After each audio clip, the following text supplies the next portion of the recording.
All right. So one more time, we're going to do the same progression, but different inversions now. Instead of everything being root position, we're going to create a version with voice leading, which means we're going to have the chords as close together as possible, roughly. So for part one, the D major, we're going to start with root position D major, then we're going to go to first inversion A minor, and then first inversion B minor, and then second inversion G major. So it's all going to be right there. One more time. We have root position D major, which is D, F sharp, A. First inversion A major, which is C sharp, E, A. First inversion B minor, you have D, F sharp, B.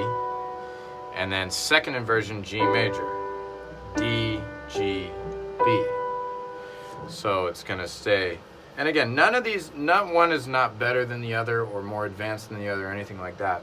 Maybe more complicated, but it's all about having different ways to express this same structure, this same chord progression, so that when you're sitting and improvising, you have things to draw from. Again, improvisation is not just making stuff up, right? You're not just a cat could do that. What we're doing is using a certain type of structure, right, and then we're learning different ways to express that structure. And then improvisation is, well, in this particular moment, I want to play this inversion. And for whatever reason, in the next moment, you feel like you want to play this inversion. This moment, I want to play block chords. This moment, I think it would feel better as arpeggios. And as you learn what all these different things sound like and how to play them, then you can make decisions in the moment. That's what improvisation really is all about. It's still a language with meaning. So I'm going to go through part one just with block chords. And I would, part one, I want you to repeat it a few times. Get into it. And then when you feel like it's time, maybe 4 times, if you're doing a strict exercise or something like that, then do your transition, your first transition, and then go to part 2 and stay in part 2 a few times. Go through it. Maybe just play block chords a few times and then arpeggios a few times, right? And then when you're ready, do the second transition, which we'll get to. That brings you back to the first part.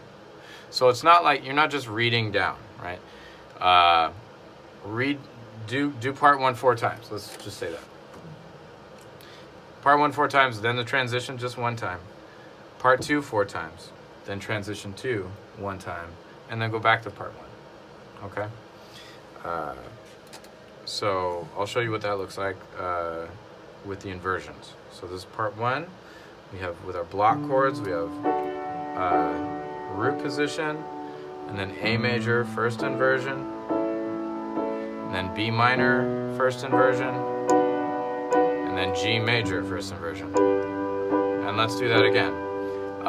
Also, just another thing, just a total aside, like when you first start, especially, you can do what's called rubato, which means you can play the chord and then take a breath for a second before you go to make it a little bit more dramatic, and then go to the next one. You pause, and then you get to enjoy the sound a little bit more. You know what I mean? And then I'm gonna do my arpeggios a couple of times. First inversion A, first inversion B minor, first inversion G. Second inversion, I'm sorry. And I'm going to do that again. Root position D, first inversion A, first inversion B minor, and second inversion G. And then I'm going to pause, and then I'm going to go to our transition. We did block chords. Yeah, let's do block chords again. So A, root position, first, second, back to root, and then we go to our our part 2.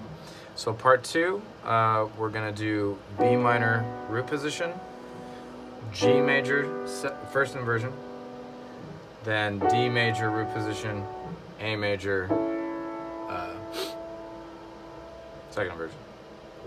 Oh wait, no, wait, scratch that. We're gonna do the same inversions from before. So we'll start with B minor, first inversion.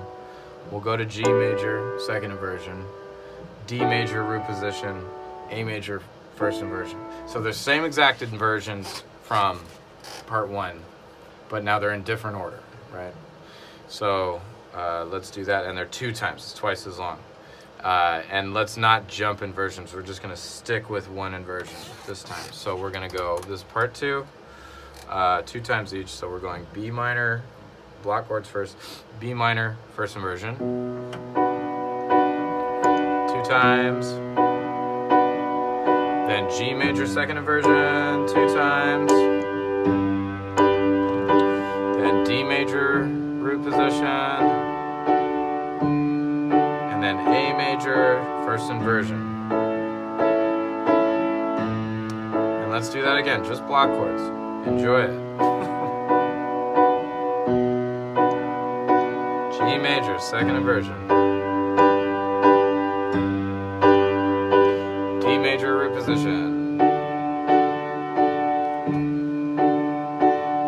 A major, first inversion. And then let's do our arpeggios. Same thing. B minor, first inversion.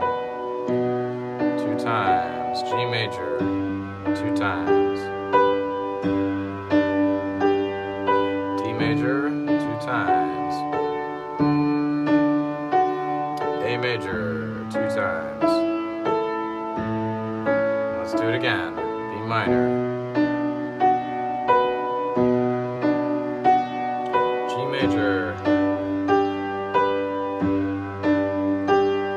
D major. And A major. And I'm going to slow down a little bit and get ready for my transition, my second transition, which is my G major, root, block chords first, second inversion, and then root position up top, and a dramatic pause. And let's go the second time, same exact thing, but now your hand is up here, up an octave. Or I mean, let's move both hands. Hell with it. So we're back on part 1, right? Same exact thing, up an octave. Okay? Does that make sense? But yeah, could you write? I'm gonna write them in there. Yeah, totally gonna write them in there. Okay. Are you using the pedal yet? Okay, let's save that for next week. Remind me about the pedal next week. I know that's a lot.